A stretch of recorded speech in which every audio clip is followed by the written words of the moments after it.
자, 핑크북 23쪽 보세요. 자, 지금 이제 여기는 뭐가 나왔냐면 증기압력이라고 하는 게 나왔는데 이 증기압력이라고 하는 거는 별게 없어요. 별게 없는데 안 들으면 이게 뭐지? 뭐 이런 것들 있잖아요. 자, 그런 내용인데 한번 들어봅시다. 증기압력. 여러분, 이 증기압력이라고 하는 거는 우리가 언제 조금 배웠냐면요.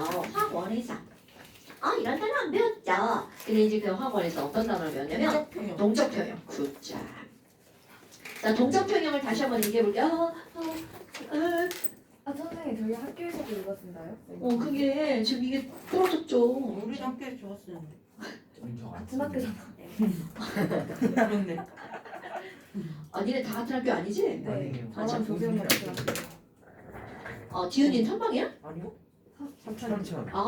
삼천이구나. 네, 삼천. 삼촌 급식 겁나 맛있대. 아니야 바뀌었어. 겁이 난대 진짜. 삼선으로 바뀌었어. 삼촌 급식 겁나 맛있다며. 그래서 겁이 나네. 자, 봅시다. 지금 저기 뭐가 나오냐면 증기압력이라고 하는 게 나오는데 이 증기압력을요 우리 설명을 할 때 물 하면 물? 물이 여기 이렇게 있죠 얘들아. 그럼 물을 이렇게 담아놓으면 표면에서 막 물 분자들이 막 움직이겠죠. 상상하셔야 돼요. 그럼 막 이렇게 물 분자들이 움직이면서 훅 날아가 버리죠. 그 뚜껑을 열어놓으면 얘네들이 시간이 지나면 지날수록 물의 양이 점점 줄어들겠죠. 그런데 그런 것들은 무의미한 짓이고요. 뚜껑을 훅 닫아놔 볼까요? 그렇다면 표면에 있는 물 분자가 분자 운동에 의해서 어떻게 되는 거야? 이렇게 날아가겠죠. 그럼 제일 처음에는 처음에는 여기 물이 있는 얘가 수증기로 이렇게 변할 거 아니겠어요? 그러면 당연히 저 위쪽에 수증기가 이렇게 늘어나겠죠. 그럼 수증기를 기차니까 지금 저기서 막 이러고 돌아다닐 거 아니야. 그럼 이렇게 수증기가 마구마구 돌아다니다 보면 자기가 갖고 있는 에너지를 잃어버리게 되죠. 그러니까 아임드럼 그리고 퐁당 아래로 들어가죠. 그럼 이렇게 물이 수증기로 변하는 걸 우리는 뭐라고? 증발이라고 하고요. 수증기가 물로 변하는 걸 뭐라고 한다고요? 응축 또는 응결이라고 말한단 말이죠. 그런데 화살표의 개수로 한번 볼까요? 제일 처음에는 증발하는 개수가 응결되는 개수보다 응축되는 개수보다 많죠. 그러니까 이런 걸 우리는 뭐라고 하니? 야, 처음에는 그러면 증속이 응속보다 어떻다는 거야? 더 크네? 그래서 결국은 알자, 증, 갈, 량, 이 이렇게만 생긴단 말이죠. 여기 앞에다 하나 그죠? 자, 알자 증발량이 하나, 둘, 세 개다. 야씨, 그럼 이거를 그래프 한번 그려볼까요? 자, 세로축은 속도, 가로축은 시간. 그러면 지금 요 시간쯤이야. 그럼 증발 속도는 화살표 몇 개를 그렸어? 1, 2, 3, 4, 4개를 그렸죠. 그런데 응축 속도는 화살표 하나 이렇게 그렸단 말이죠.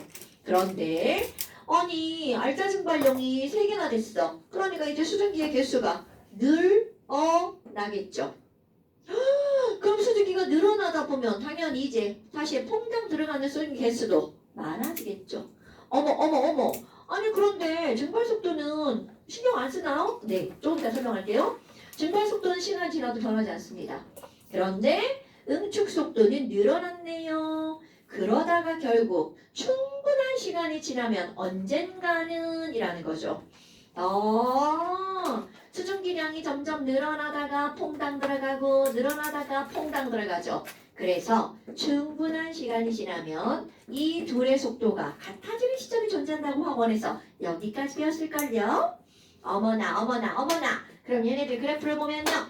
증발 속도는 처음부터 끝까지 쭉 해서 변하지 않습니다. 어머나, 그렇구나. 그럼 응축 속도는 처음에는 0이었는데 점점 늘어나서 언젠가는 충분한 시간이 지나면 그 둘의 속도가 어떻게 되는 거야? 같아지는 시점이 도달하게 되죠. 이렇게 상반되는 두 변화의 속도가 같은 상태. 이런 걸 우리는 뭐라고 배웠어요? 그럼요. 동적 평형이라고 배웠단 말이죠. 어머나. 그러면 너네들이 이제 그러면 동적 평형에서는 증발도 일어나고 응결도 일어나는데 서로 상반되는 두 변화의 속도가 같다라고 했단 말이죠. 그럼 어떤 일이 벌어지는 거니? 자, 이게 중요한 겁니다. 오늘 여기 화학초에서 배우는 거. 그럼 너무나 당연하게 여기에서 놀고 있는 수, 증, 기 분자의 개수는 더 이상 변화가 없다라는 거죠. 어머, 그러면 여기는 이거는 기잖아요. 기. 어머나. 수증기는 너무나 당연하게 무슨 상태일까요? 기체 상태죠. 그럼 저 위쪽에 증발된 기체에 의해서 기체가 움직이면서 벽을 밀겠죠. 바로 압력이 생기는 거죠. 동적 평형일 때 증발된 기체에 의해 생기는 압력이 있죠. 이런 걸 우리는 뭐라고 하는 거니? 증기압력이라고 말하는 겁니다. 다시 한번, 이런 증발된 기체에서 생기는 압력은요, 항상 있겠죠. 그런데 우리가 증기압력이라는 어떤 명사를 딱 쓴단 말이죠. 그거는 언제만 측정이 가능한 거냐면 동적 평형일 때. 어머나.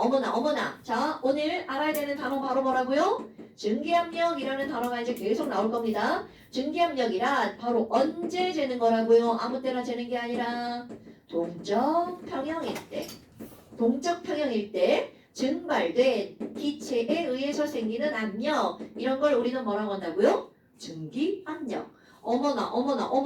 아니, 근데 여기 보니까요, 지금 이거를 온도, 자, T1이라고 한번 해봅시다. 이거 온도입니다. 온도, 시간 아니고. 아니, 그 온도 지금 T1인데요. 아니, 그러면 증기압력을 우리가 어떻게 이 그래프로 생각할 수 있나요? 자, 여러분, 처음 이 시점을 한번 볼까요? 지금 증발된 속도는 이만큼이고요. 응결된 속도는 이만큼이죠. 그럼 아니, 그들의 차이는 이만큼이네요? 그럼 이 시점에서 증발된 알짜, 분자개수는 이만큼이겠죠.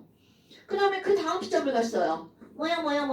그럼 그 다음 요만큼 알짜 증발했죠? 그 다음 시점 요만큼 알짜 증발했죠? 그렇다면 너네 봐봐. 수학으로 잠깐 들어가네요. 각각의 시간에서 증발된 기체의 알짜 개수를 더하기 하면 얘네들은 총 증발된 분자의 개수와 어떻게 할까요? 비례하겠죠. 오케이. 그러니까 지금 여기 있는 이 그래프의 면적은 증발된 분자 수와 비례하죠. 자, 그런데 너네 생각해봐. 우린 이제까지 PV는 NRT를 배웠단 말이죠. 그럼 증발된 기체의 몰수는 그 안에 압력과 어떤 관계가 있는 거야? 비례 관계가 있죠. 그래서 이 면적은 결국은 무엇을 설명하는 그림이 되는 거냐면 증기 압력을 설명하는 그림이 되겠죠. 됐나요? 아니 그런데 여기서 이제 의문점. 아니 근데 선생님 이상해요. 아니 응축 속도가 늘어나는 건 당연히 그래요. 이해가 됐어요. 온순위가 많아진다니까.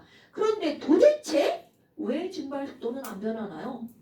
그리고 증발 속도란 도대체 뭐를 의미하는 건가요? 자, 여러분. 증발 속도란 도대체 의미적으로 어떤 거니? 우리 속도라는 건 물리에서 시간이 당연히 관여가 되죠. 이건 당연한 거죠? 그런데 증발 속도는요. 표면에서 증발을 하잖아요. 그럼 뭐도 관여를 하려면 표면적도 관여를 합니다. 그래서 증발 속도는 어떻게 하는 거니? 단위 시간 동안. 자, 단위 시간이라는 건 바로 뭐야? 1초 동안이라는 얘기겠죠. 또 하나 면적이 들어간다고 그랬죠. 단위 면적에서 이렇게 들어갑니다. 이거는 왜 단위 면적에 반드시 들어가줘야 되냐면 아무리 똑같은 시간이어도 면적이 넓으면 증발되는 분자수가 많아지겠죠. 그렇게 따지는 게 아니라는 거죠. 그럼 얘네들은 꼭 증발 속도는 단위 면적, 같은 면적에서 같은 시간 동안 증발하는 분자수. 그러니까 단위 시간 동안 단위 면적에서 증발하는 분자의 개수입니다, 여러분.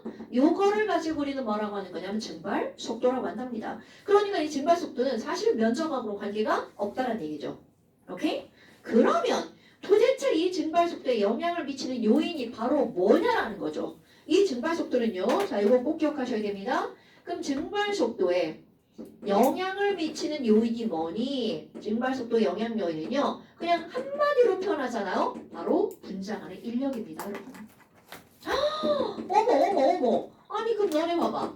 분자가 여기 있는 물 분자야. 밑에 있는 물 분자가 자 의인법 상상하셔야 돼요. 여기 날아가려고 하는 물 분자 어떻게 하는 거야? 이리 와. 그럼 밑에서 막 당기고 있는 거죠. 무슨 결합력으로 당겨? 인력. 인력인데 무슨 결합력? 수결합력. 그렇지. 그럼 얘가 세게 당기면 잘 날아가겠어, 못 날아가겠어? 못 날아가요. 당근이죠. 그러니까 분자 간의 인력이 작을수록 잘 날아간다는 뜻이죠. 그런데 이제 여기에서 그럼 분자 간의 인력에 관계 있는 건 바로 어떤 거니? 분자 간의 인력은 1번 무엇에 의해서 관계가 있니? 아무리 같은 물이어도 온도가 졸라 높아져. 그럼 막 이렇게 막 운동을 할 거 아니야. 그러니까 얘네들은요. 온도가 높아지면 인력이 약해지겠죠. 그러니까 결국은 온도가 높아지면 증발 속도가 빨라진다는 뜻이겠죠. 오케이? 그 다음에 두 번째 또 하나는 온도가 아무리 똑같아도 자 이건 커먼 센스 물이 더 잘 날아가 에탄올이 더 잘 날아가 에탄올. 그럼요. 그러니까 내가 여기다 뭐라고 쓸 거니 아무리 온도가 똑같아도 액체의 종류가 바뀌면 얘네들은 이 증발 속도가 달라지겠구나 이런 얘기죠. 그런데 증발 속도가 달라졌어? 저기다 그래프 하나를 또 겹쳐서 그릴 겁니다. 온도 T1이야. 그럼 나 이거보다 온도를 좀 높게 해볼 거야. 조금 아까 우리는 온도가 높아지면 분자간 인력이 약해져서 증발 속도가 빨라진다면 그럼 증발 속도가 빨라진다면 온도를 높여볼 거야. T2. 증발 속도가 빨라진다면 T2. 어머나 어머나 어머나. 그럼 얘도 충분한 시간이 지나면 똑같은 실험 결과가 나타나겠죠. 그러니까 자 T2 응결 속도 점점 빨라져 가지고 막 이렇게 가겠죠. 헐. 그러면 아까 면적과 비교해 보세요. 그럼 아까 면적과 비교하면 파란색 면적보다 노란색 면적이 어때요? 더 넓겠죠. 이거 당연한 겁니다, 여러분. 어머. 아니 그럼 뭐야? 이 얘기는 결국은요.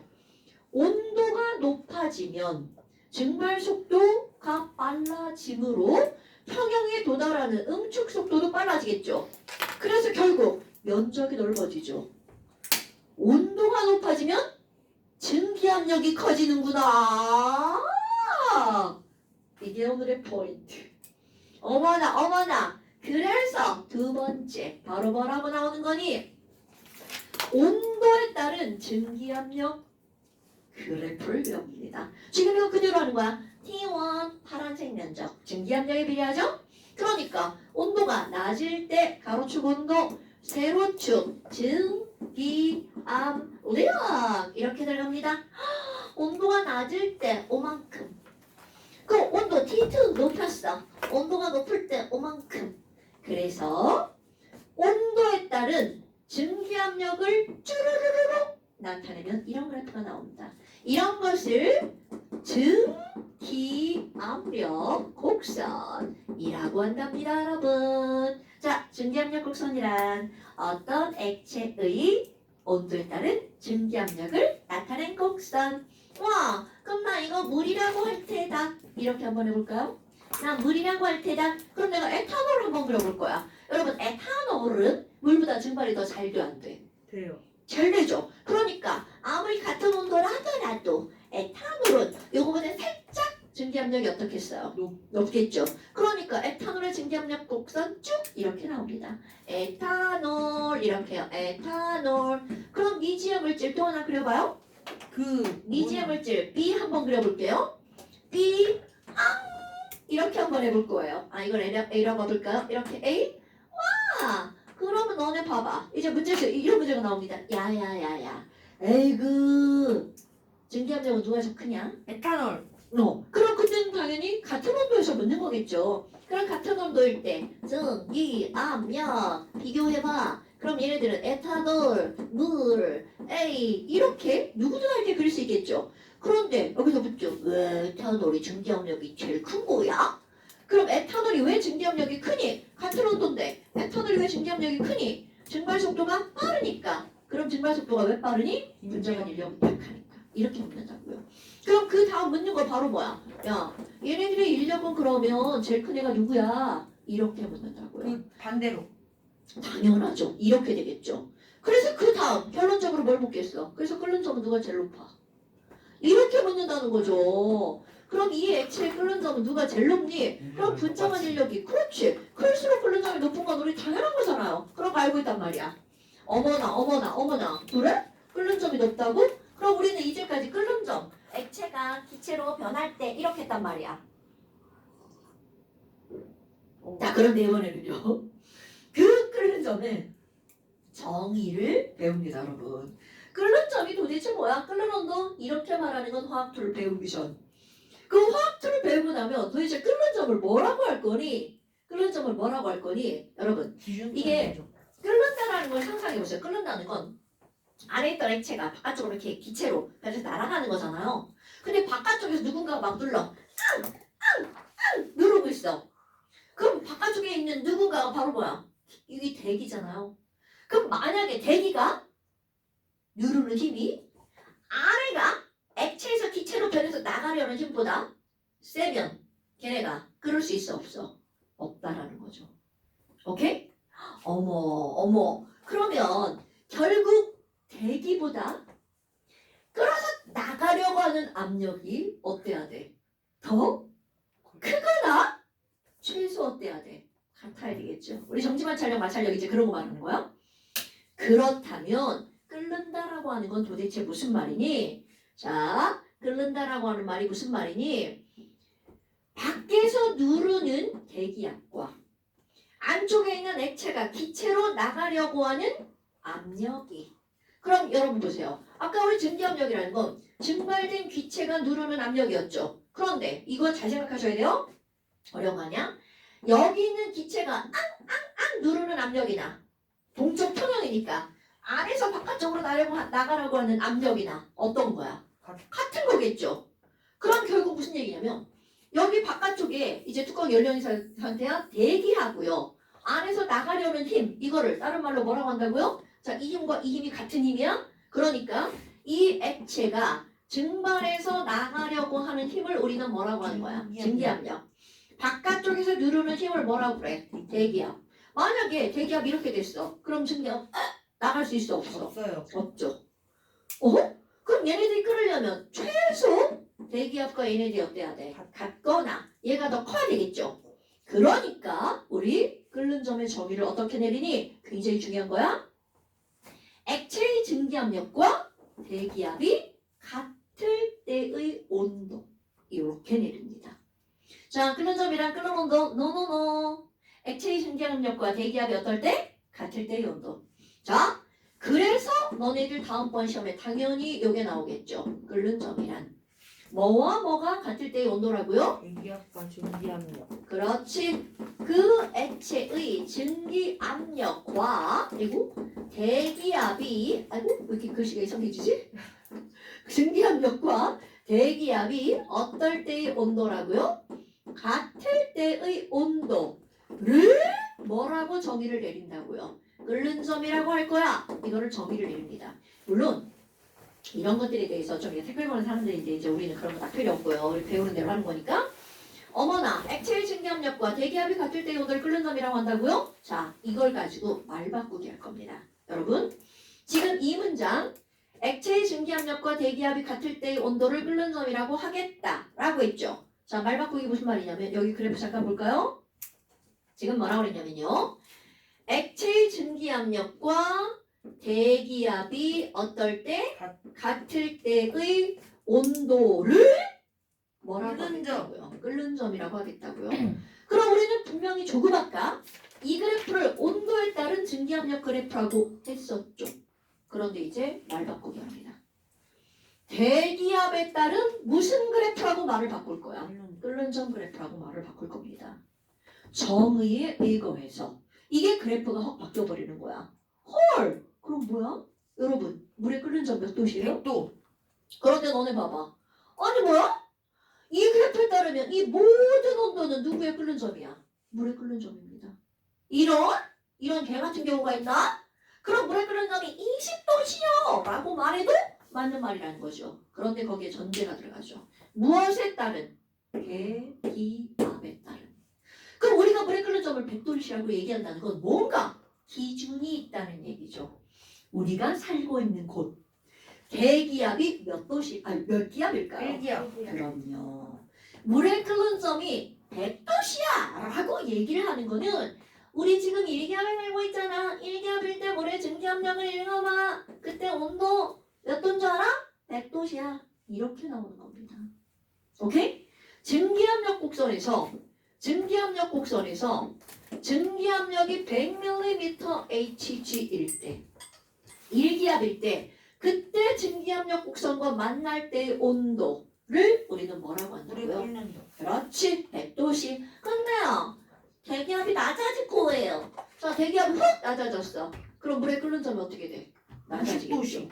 그러니까 지금 여기서 바로 뭐야? 아, 물의 끓는 점을 낮추려면 대기압을 내리면 되겠구나. 그러니까 결국 뭐야? 모든 온도는 물의 끓는 점이라는 거죠. 그러니까 야 물이 몇 도씨에서 끓어? 10도요. 이렇게도 맞는 말이 된다는 거죠. 오케이? 그럼 이제 우리 확 들어 배운 사람은 물의 끓는 점 몇 도씨야? 100도씨요. 라고 말하고 뒤에다 뭐라고 해야 돼? 대기압이 이럴 때. 그렇지. 됐나요, 여러분? 그 모든 온도가 다 물의 끓는 점이 될 수 있다는 거죠. 어머나, 어머나. 그러면 우리가 이제까지 아무 생각 없이 외웠던 그런 끓는 점들은 전부 다 대기압이 몇 기압일 때야? 1기압일 때 끓는 점이라는 거죠. 그러니까 이런 기준이 되는 끓는 점이 있잖아요. 이런 걸 우리는 무슨 끓는 점이라고 하는 거야? 기준 끓는 점 또는 표준 끓는 점 이렇게 말을 하겠죠. 뭐냐? 그럼 기준 끓는 점은 뭔데요? 자, 액체의 증기압력과 대기압이 같을 때에서 그걸 수치를 대입하는 거죠. 그러니까 대기압이 몇 기압일 때? 1기압일 때의 끓는 점. 이거를 우리는 기준 끓는 점이라고 말한다는 거죠. 그런데 너네 봐라. 문제에서 이제 어떻게 문제에서 나오냐면요. 우리는 끓는 점일 때는 액체의 증기압력과 대기압이 어때야 된다고 그랬어요? 같아야 된다고 그랬죠. 그럼 시험 문제. 야, 지금 1기압인데 물이 펄펄 끓고 있어. 1기압인데 물이 끓고 있어. 액체의 증기압력은 얼마게? 이렇게 물어본다고요. 지금 끓고 있어. 1. 대기압이 1기압이야. 그럼 액체의 증기압력은 얼마게? 1. 바로 그렇게 묻는다고요. 오케이? 그럼 끓고 있다면 그때의 증기압력은 반드시 대기압이라는 거죠. 말을 거꾸로 들어가는 거야. 끓고 있다면 끓고 있는 동안의 증기압력은 뭐라고요? 대기압이라고요. 오케이? 앞뒤 바꿔서 이해하는 거야? 어머나, 어머나, 어머나, 어머나, 어머나. 아니 저 눈빛 좀 봐라 이냥. 자 어머나. 그럼 지금 이렇게 끓는 점이 나왔단 말이야. 그럼 기준 끓는 점 이렇게 나왔어. 자, 그럼 에탄올의 끓는 점은 얼마게? 그래서 우리 대략 에탄올의 78도. 굿자. 그럼 에탄올의 끓는 점 78.5도고 얘네들은 100도씨라고 하는 건 전부 다 표준, 기준 끓는 점이라는 거죠. 됐나요 여러분?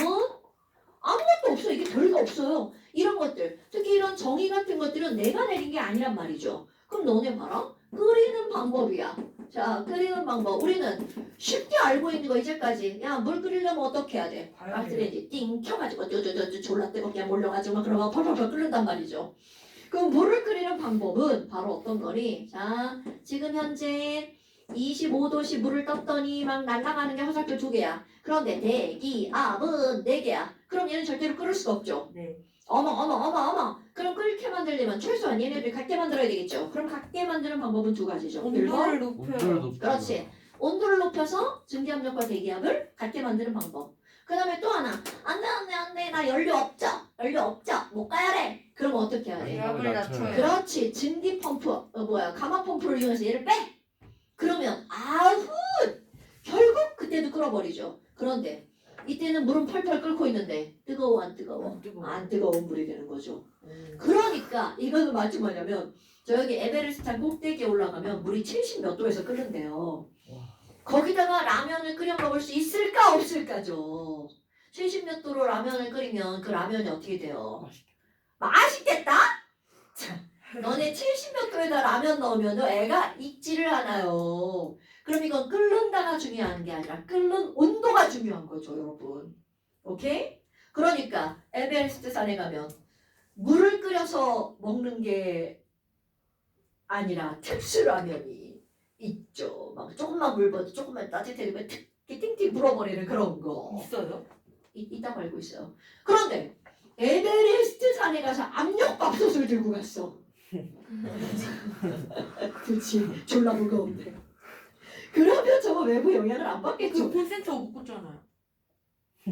아저띠, 너는 압력밥솥을 콘센트 꽂는 것만 생각하죠? 우리 집은 대부분 거 있죠. 전기 저기 뭐야 가스. 몰라요, 저 잘. 그죠? 맞아요. 저희 애들 몰라요. 자, 이렇게 끓이는 방법. 1번 바로 온도를 높인다. 2번 뭐를 낮춘다? 낮춘다. 압력을 낮춘다. 그런데 결국 얘네 둘의 결과는 바로 뭐야? 그래서 대기압과 어떻게 한다고요? 증기압력을 같게 만들면 끓는다는 거죠. 대기압을 낮춰서 둘을 같게 만들든 증기압력을 키워서 둘을 같게 만들든 그런 건 뭐 중요한 게 아니라는 거죠. 여하튼 같게 만들기만 하면 된다는 거죠. 네. 됐어요, 여러분? 자, 그런데 봐봐. 좋아요. 수정만 실좀만요. 진짜 수정만 실. 왜냐면 여기 뒤에까지 설명할 거거든요. 이게 자, 이제 그 다음에 뭐가 나오냐면요. 10분이면 충분합니다. 선생님 배고파요. 자, 여러분. 지금 이 그림이 이거 무슨 지우지 마. 그림이니? 그 짠가. 개벌레. 근데 몇 쪽이에요? 걔가 됐어? 건다는 거기 걸 빼내요. 그 개트. 네? 걔가. 좀 오늘 숙제예요. 엑스카네가. 응. 아니 잠깐만 이경아 저거 왜 걔 지웠어? 사진을 내가. 이경아 저거 왜 지웠어? 이경아 다리짜리 아. 찍어놓은 야! 다리짜리 찍어놓은 핑크북은 37쪽이에요. 왜?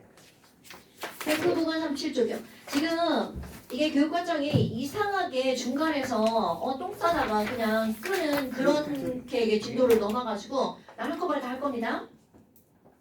자, 그럼 이제 나오는 게 바로 뭐가 나오냐면요. 우리 이제 끓는 점에 저기까지 배웠죠. 그럼 너네 생각해봐. 자, 물에 끓는 점 100도야.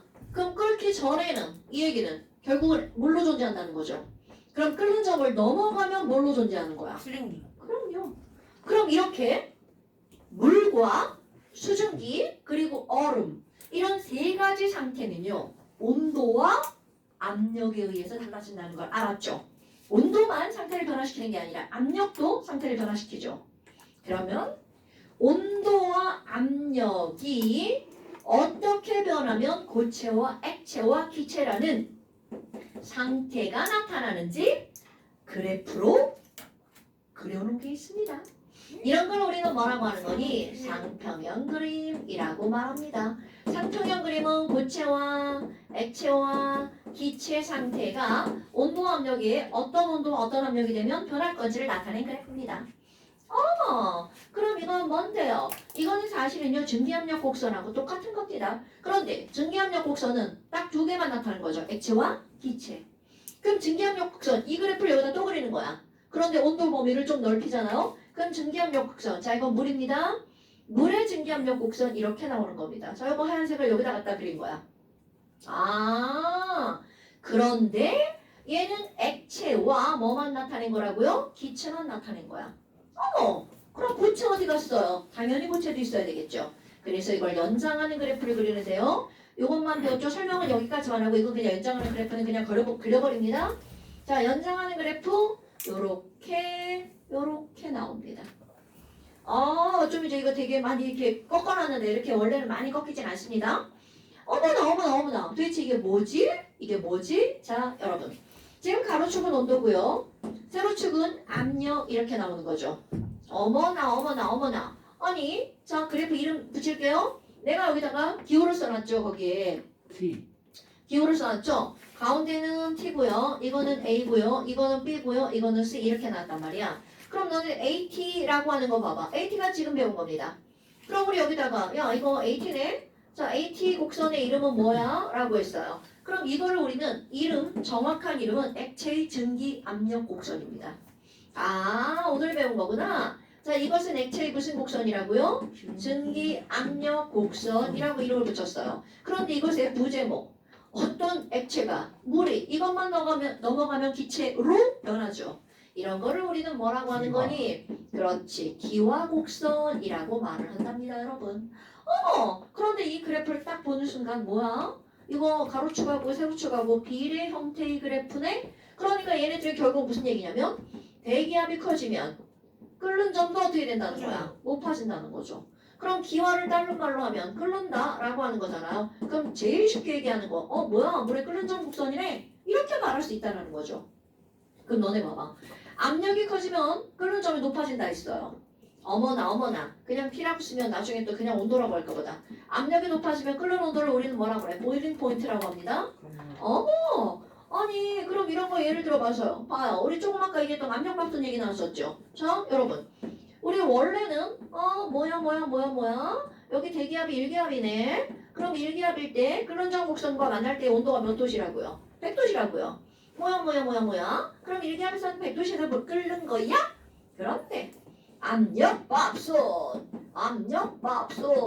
그럼 이 압력밥솥이라고 하는 건 내부 압력이 어떻다는 거야? 같다. 높다라는 거죠. 그럼 압력이 높아지면 이라는 거죠. 물에 끓는 점이 헐 어떻게 됐어요? 높아지죠. 오케이? 그럼 압력밥솥에서 밥을 했어. 그럼 밥하면 밥이 어떻게 될까요? 버리고요. 지랄하네. 네, 잘 익어요. 밥이 잘 익는다가 아니라 우리는 이제 정확한 단어를 써야 되죠. 빨리 된다 이렇게요. 그럼 빨리 되는 이유가 뭐야? 끓는 점이 어떠니까? 높으니까. 그 물 분자의 운동 에너지가 빨라지겠죠. 그러니까 우리 쌀을 익혀먹는다는 게 무슨 말이야? 쌀이 밥이 되는 건요. 이게 쌀이었어. 그럼 바깥쪽에 있는 물이 안쪽까지 쑥 스며들어가면 이런 걸 뭐라고 그래? 밥이라고 하는 거란 말이지. 물론 중간에 일어나는 확반응 이런 거는 패스하고요. 어머나! 아니 그럼 뭐야? 이 물 분자가 운동을 더 활발하게 하니까 결국은 어떻게 된다는 거야? 밥이 빨리 된다는 거죠. 오케이? 그러면 반대로 아까 에베레스트 산에 가서 밥을 했어요. 뭐야? 그 끓는 점이 낮아지잖아. 이렇게 끓는 점이 낮아지는 거죠. 그럼 높은 산에 가서 밥을 하면 어떻게 될까요? 높은 산에서 그렇지. 밥이 설익는다라고 나오죠. 그럼 이 설익는다라는 말은 무슨 말이냐면 느리게. 그렇지. 느리게 되다 보니까 벌어지는 일. 물이 저 안쪽까지 들어가야 되는데 지랄하고 느리다 보니까 들어가지 못하고 다 증발해 버리는 거야. 시간이 길어지면. 그럼 안에는 쌀, 밖에는 밥. 이런 걸 우리는 뭐라고 하는 거야? 백미캐소. 설익는다. 그럼 걔네들 밥을 먹었는데 막 서걱서걱 쌀이 씹혀. 지랄 같죠? 아유. 그럼 이제 이런 것들이 증기압력 곡선. 그럼 BT 곡선 우리는 뭐라고 할 거니? 자, 2번 BT 곡선입니다. 그럼 BT 곡선은 너네 봐봐. 내가 여기 액체, 기체 이렇게 면을 썼죠. 그럼 이 면이 의미하는 게 뭐냐면 요 면에서는 이거는 전부 다 어떤 상태로 존재한다는 거야? 물. 그러면 이 면에서는 전부 다 뭘로 존재한다는 거냐면 수증기로 존재한다는 뜻이죠. 그럼 요 면은 온도가 제일 낮은 쪽이죠. 그러니까 요 면에서는 어떤 얼음. 상태로? 얼음으로 존재한다는 얘기죠. 헐, 그럼 뭐야? 얼음이 요것만 휘가닥 넘어가면 뭘로 변해요? 물로 변하죠. 뭐야?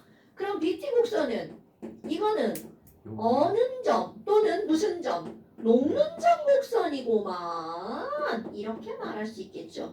그런데 여러분 여기서 뒷방 중요한 것 또 하나 나옵니다. 그럼 뭐야? 이건 0도신데요. 자, 우리 얼음의 녹는 점 0도시죠. 그것도 몇 기압일 때를 우리가 지금 일기압. 기억하고 있는 거야. 오케이. 그런데 얘 그래프 봐봐. 어떤 형태의 그래프야? 반비례 형태의 그래프죠.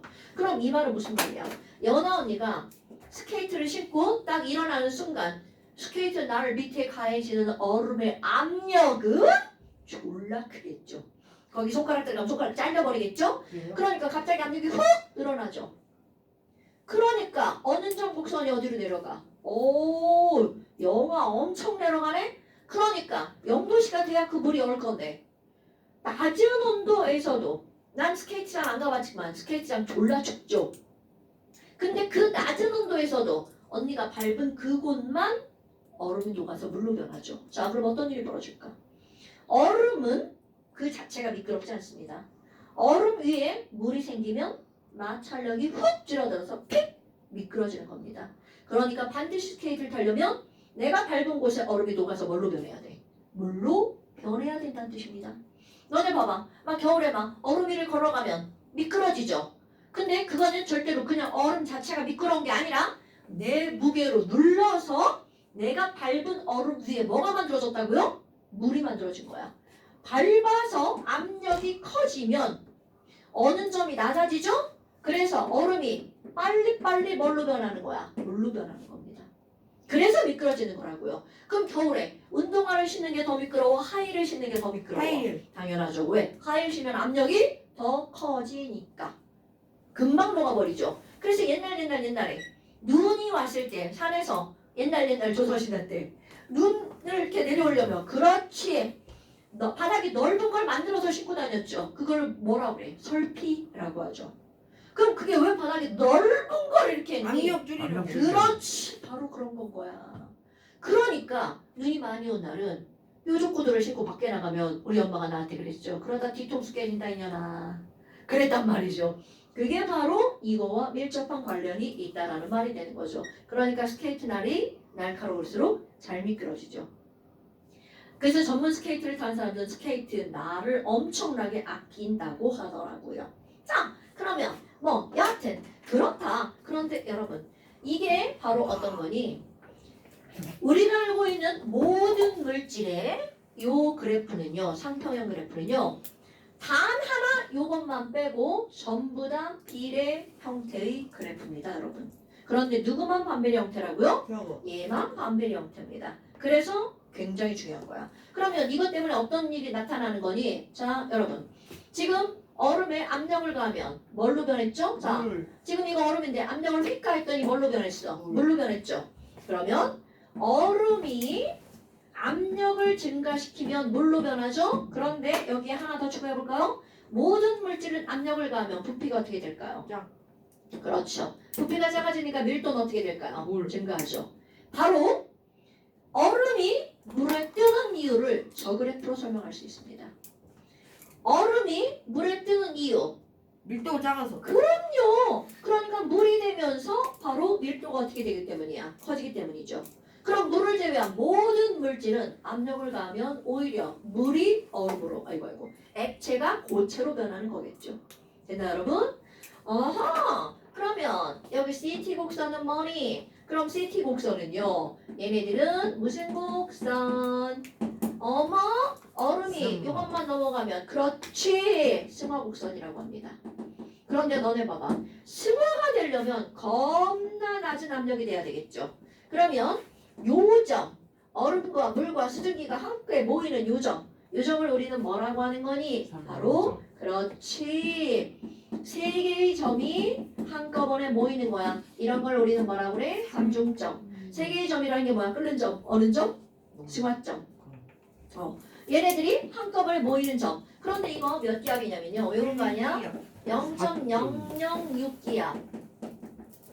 0.01도씨. 그래프 개떡으로 그렸네요. 왜 0.01도씨. 0.0도시요? 0.01도씨. 그러니까 얘네들은요. 어머 0.006기압보다 온도가 낮을 때 무슨 반응이 일어나는 거야? 승화 반응이 일어나죠. 근데 네. 너네 봐라. 이런 걸 어디다 써먹냐면요. 우리 저기 라면에 들어가는 버섯 또는 파 이런 거 있잖아요. 네. 다 삐쩍 말라 있죠. 그럼 삐쩍 말랐다는 건 이 안에 들어있는 물을 다 증발시켰다는 얘기잖아요. 그럼 물을 증발시키는 방법은 이렇게 가열해서 증발시키는 방법이 있죠. 그런데 이런 것들은 가열해서 증발시키면 영양소가 파괴가 됩니다. 그러니까 어떻게 하냐면 일단 얼려요. 그런 다음에 압력을 졸라 낮춰요. 그럼 얼려서 압력을 낮추면 얼음이 뭘로 변하는 거야? 수증기로. 그럼 이런 걸 우리는 뭐라고 하는 거니? 얼려서를 두 글자로 냉동. 승화시켰으니까 물이 다 없어졌죠. 이런 걸 건조. 이런 걸 냉동 건조. 아니면 동결 건조라고 말합니다. 너네들이 알고 있는 라면에 들어있는 그 빼짝 마른 걔네들은 다 이런 방법을 이용한 거야 라는 거죠. 그런데 하나만 더 해볼까요? 아니야 이거 금방 할게요. 자, 내가 지금 물의 상평형 그래프를 그렸단 말이죠. 그럼 이산화탄소의 상평형 그림하고 차이점이 있습니다. 이산화탄소 상평형 그림은 일단 이 그래프의 기울기의 차이가 생깁니다. 그럼 얘네들은 어떻게 그릴 거니? 비례 이렇게 그립니다. 그리고 또 엄청 중요한 차이점이 뭐냐면 얼음의 삼중점의 압력은 0.006기압이죠. 바로 계상에. 그럼 우리는 지금 9.1기압이요. 우리는 지금 1기압에서 살고 있죠. 그럼 1기압에서 온도를 높이면 고액기, 기액고 왔다 갔다 하죠. 자, 그런데 이산화탄소의 상평형 그림에서 삼중점의 압력이 5.1기압입니다. 자, 우리는 고체와 액체와 기체 상태를 어떻게 판단하는 거니? 우리가 살고 있는 압력은 몇 기압이야? 1기압. 1기압이죠. 그럼 1기압에서 온도를 높이고 낮추고 낮추면 이산화탄소는 고기만 왔다 갔다 하죠. 그러니까 이산화탄소의 액체는 우리가 살고 있는 이 상태는 관찰할 수 있다 없다? 없다. 그럼 이산화탄소는 1기압에서는 무슨 현상만 일어난다는 거야? 승화 현상만 일어난다는 거죠. 이런 걸 승화성 물질이라고 합니다. 그러면 중학교 때는 승화성 물질이 아이오딘, 나프탈렌, 드라이아스가 있다고 외워버리죠. 그런데 이제 고등학교 때 뭘 할 거니? 승화성 물질은 왜 승화성 물질이니? 삼중점이 1기압보다 높기 때문이야. 이거를 기억해야 됩니다. 자, 승화성 물질이란 안 쓸게요. 삼중점이 일기압보다 높은 물질. 그런데 왜 이렇게 얘네들은 승화가들이 액체를 왜 안 거쳐? 그냥 왜 바로 날아가? 분자간 인력이 어떻기 때문이야? 약하기 때문입니다. 중화성 물질은 분자간 인력이 어떻기 때문이라고요? 약하기 때문에. 약하기 때문입니다. 자, 여러분 지금 저거 숙제, 저기 써 있는 거 숙제예요? 네. 저거 숙제고요. 그 다음에 184에서 네. 잠시는 몇 줄 추가입니다. 몇 줄? 11번까지요. 아이고 어떻게 13번까지네요. 아, 맞췄다. 자 이쪽 전부 다 잠시 2페이지. 잠시 야 이렇게 배우도록 잠시가 2페이지까지밖에 안 갑니다. 자 고생하셨습니다. 점심 맛있게 드시고요.